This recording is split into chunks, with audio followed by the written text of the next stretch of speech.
Normally when the sisters are asking questions, I get so worried because they come up with all sorts of questions, and it's a good thing, very good thing, but I have to make sure that I answer correctly. But this one, mashallah, we have evidence in Quran and Sunnah, so it's easy to answer, mashallah. So Allah Almighty wants you to ask Him. Allah Almighty wants you to ask Him. He makes it very clear. وَإِذَا سَأَلَكَ عِبَادِي عَنِّي فَإِنِّي قَرِيبٌ أُجِيبُ دَعْوَةَ الدَّاعِ إِذَا دَعَانِ فَلْيَسْتَجِيبُوا لِي وَلْيُؤْمِنُوا بِي لَعَلَّهُمْ يَرْشُدُونَ. The verses of fasting in Surah Al-Baqarah, just after that Allah says, when my worshippers ask you about me, I am very near. I respond to everyone who calls out to me when they call out to me. So call out to me, Allah says. فَلْيَسْتَجِيبُوا لِي. Let them call out to me, ask me whatever they want. وَلْيُؤْمِنُوا بِي, and let them believe. The hadith, the Prophet ﷺ says, مَنْ لَمْ يَسْأَلِ اللَّهَ يَغْضَبْ عَلَيْهِ. It's a hadith that explains how important it is to call out to Allah, because you are dependent on Allah.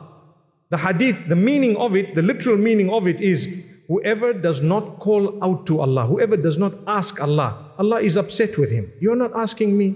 Subhanallah. There will always be things in your life. You will have to call out to Allah for those things, everything and anything. I want you to go through the dua, sunnah of the Prophet Muhammad, peace be upon him. He asked Allah for everything. Oh Allah, guide me. Oh Allah, give me good health. Protect me from disease. Protect me from sickness. Why did he ask? If it was wrong to ask Allah, it does not mean that you are controlling Allah. Not at all. You are just begging Him and begging Him.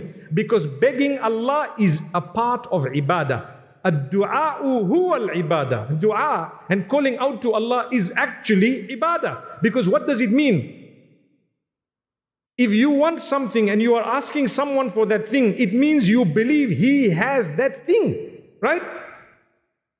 If I want $40 million and I'm going to ask someone who doesn't even have $1,000, please give me 40 million, he'll start laughing. I wish I had it, right?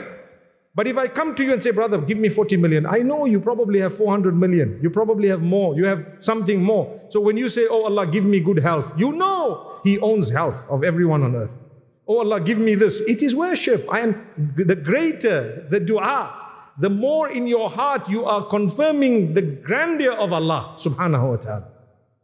So keep asking. I think it's a misunderstanding to say, don't ask Allah, you will be, or you're controlling Him, and say, no. We will ask Allah and we will ask Him for anything. If I want to walk from here to there, even if I know I can, I say, oh Allah, make it easy for me to walk from here to there. Allahu Akbar. Allahu Akbar. Every breath of yours in the hands of Allah. Your heart beats 136,000 times on average. Maybe more or less with some people, right? Depending. But on average, I tell you what, every heartbeat is in the hands of your Lord. You ask Him, oh Allah, grant me goodness, grant me good health. Let my heart, ask those who don't have good health where they are.